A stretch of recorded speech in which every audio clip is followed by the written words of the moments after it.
semuanya? Alhamdulillah, hari ini senang kalau kalian dalam keadaan yang sehat.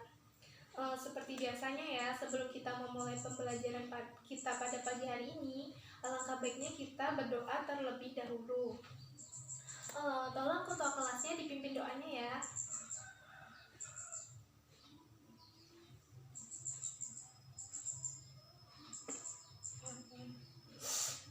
Ibu absen dulu ya anak-anak.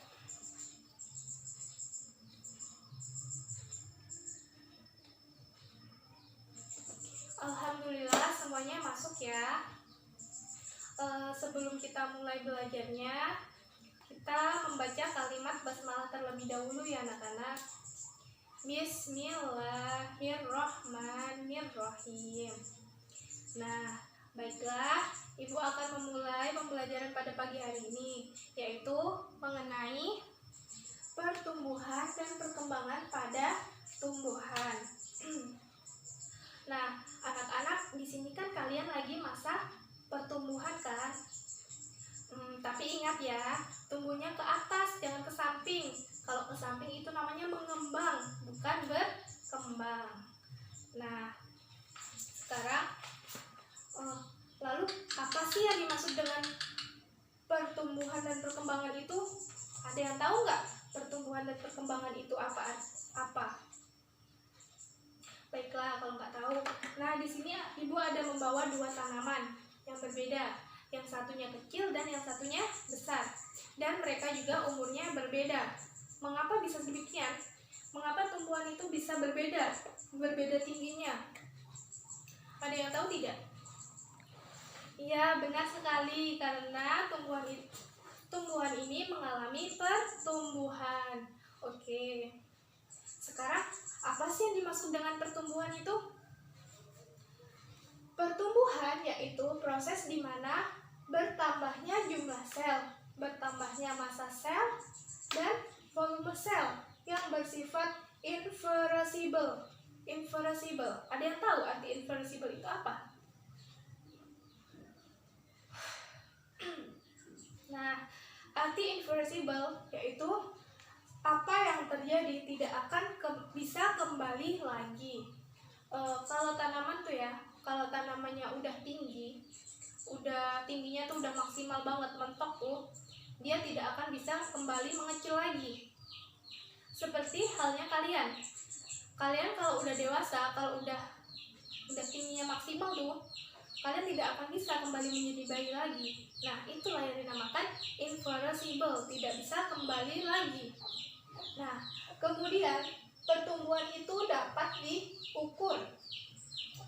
Anak-anak tentu pernah dong mengukur tinggi badannya masing-masing. Nah, karena tumbuhan ini dapat diukur, maka tumbuhan bersifat kuantitatif atau dapat diukur. Sampai sini ada yang belum paham? Alhamdulillah kalau sudah paham semuanya. Kemudian selanjutnya, apa sih perkembangan itu? Ya, perkembangan adalah proses menuju dewasa. Nah, kapan terjadinya itu, Bu? Terjadinya yaitu pertumbuhan dan perkembangan itu terjadi secara beriringan.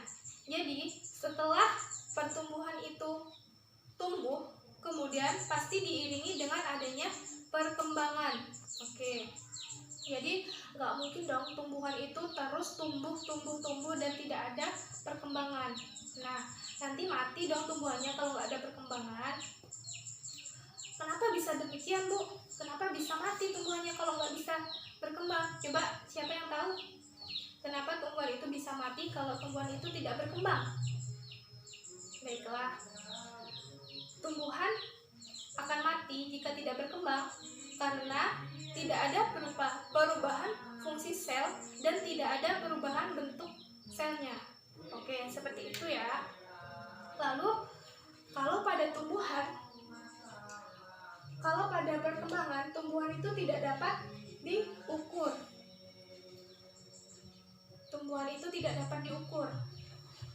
Selanjutnya, lalu kenapa pada tumbuhan? Kapan tumbuhan itu dikatakan dewasa, Bu? tumbuhan dikatakan dewasa ketika alat regenerasinya itu sudah berfungsi. Alat regenerasinya itu berfungsi. Nah, apa sih buktinya tumbuhan itu kalau alat regenerasinya itu sudah berfungsi? Buktinya tumbuhan itu akan tumbuh bunga seperti ini contohnya. Nah, tumbuhan ini sudah berbunga, maka tumbuhan ini dikatakan sudah dewasa atau alat regenerasinya sudah berfungsi. Kalau pertumbuhan itu dapat diukur, perkembangan itu tidak dapat diukur. Maka di sini dikatakan bersifat kualitatif atau tidak dapat diukur. Jadi tidak mungkin dong kita nanya, dewasanya kamu berapa senti sih? Dewasanya kamu tuh berapa kilo sih? Gak bisa dong ya, karena di sini tidak bisa diukur. Nah, tumbuhan itu tidak dapat diukur. Nah, sampai situ anak-anak sudah paham belum? Perkembangan itu ada 3 tahap. 3 tahap.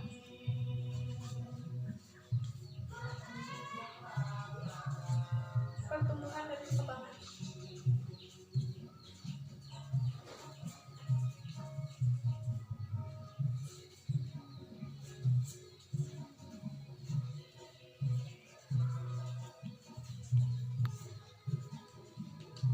Nah, yang pertama yaitu pembelahan sel.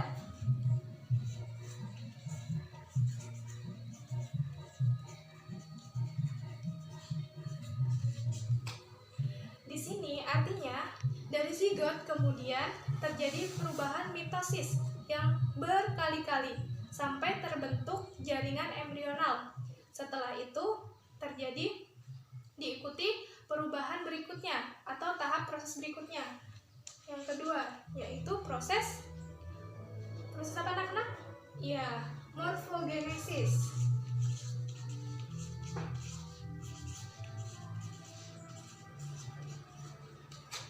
Morfogenesis ini artinya yang tadinya jaringan embrional itu kemudian mulai melakukan perkembangan. Bentuknya berubah sehingga terbentuk sistem akar dan sistem pertunasan. Nah, yang terakhir yaitu proses diferensiasi seluler.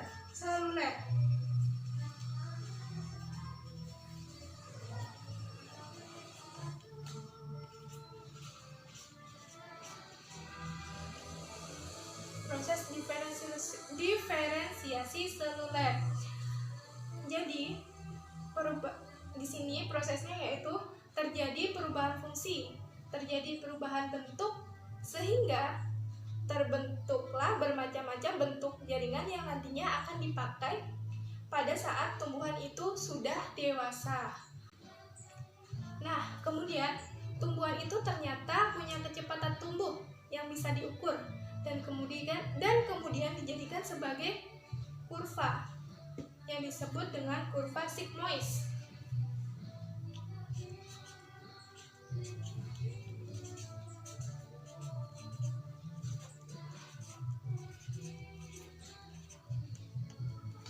Nah, Ibu gambarkan dulu ya kurvanya. Di sini terdapat garis vertikal yang menandakan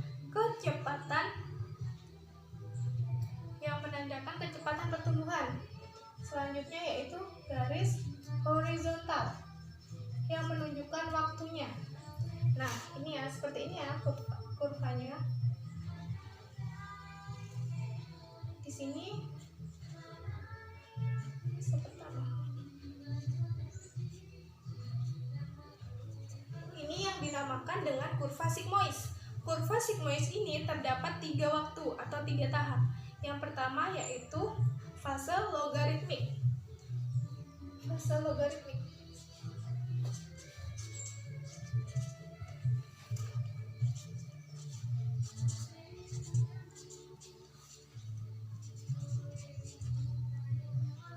Yang kedua yaitu fase linier.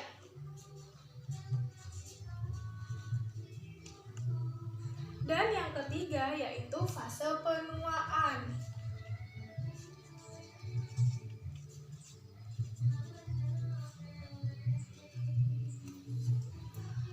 Pada fase logaritmik, mula-mula dia itu kecepatannya itu lambat, lama-lama dia menjadi cepat seperti ini ya, dia naik ke atas ini menjadi cepat. Yang kedua yaitu fase linier, di mana perubahan kecepatannya itu menurun karena dia paling atas menjadi konsisten.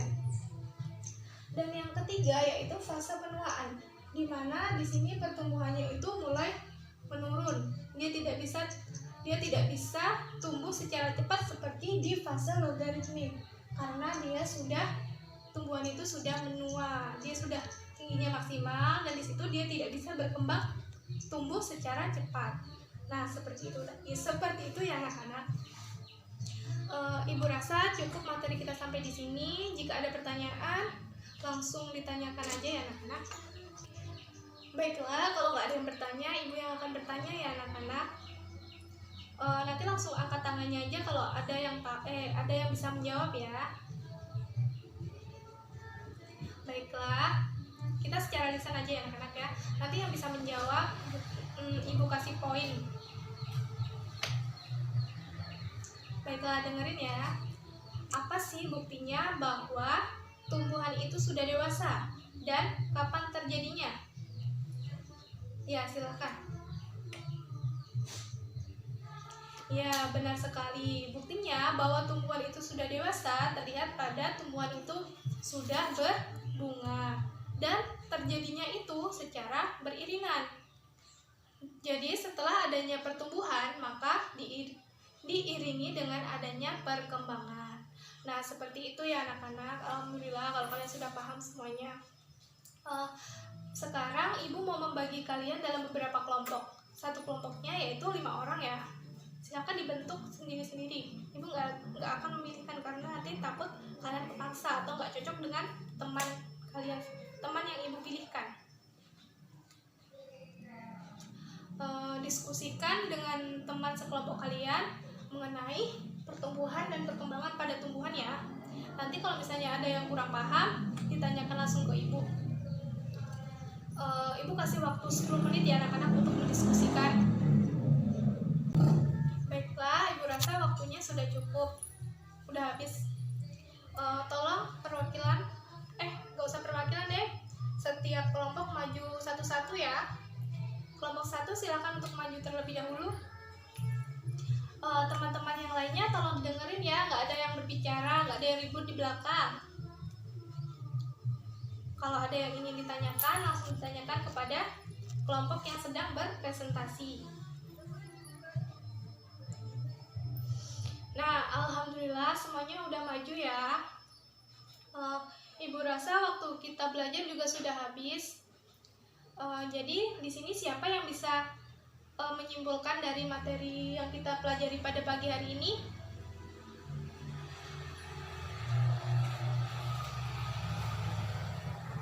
Baiklah, silakan disimpulkan apa yang telah dipelajari pada pagi hari ini. Ya, benar. Ibu ulangi lagi ya. Kesimpulan dari pertumbuhan dan perkembangan pada tumbuhan yaitu proses pertumbuhan adalah proses di mana bertambahnya jumlah sel, massa sel, dan volume sel yang bersifat irreversible atau tidak bisa kembali lagi. Dan proses pertumbuhan itu dapat diukur. Sedangkan proses perkembangan yaitu proses menuju dewasa, di mana proses ini tidak dapat diukur. Dan bukti dari pendewasaan itu yaitu pada saat tumbuhan itu dapat berbunga. Nah, sekian mungkin materi kita sampai di sini dulu ya anak-anak. Pertemuan berikutnya kita mempelajari mengenai faktor-faktor yang mempengaruhi proses pertumbuhan dan perkembangan. Sebelum ibu tutup materi kita, alangkah baiknya kita membaca kalimat hamdalah terlebih dahulu ya anak-anak. Alhamdulillahirabbil alamin. Baiklah, ibu mohon maaf jika ada kata-kata yang kurang berkenan dan kurang di hati kalian. Ibu akhiri, wabillahi taufik walhidayah. Wassalamualaikum warahmatullahi wabarakatuh.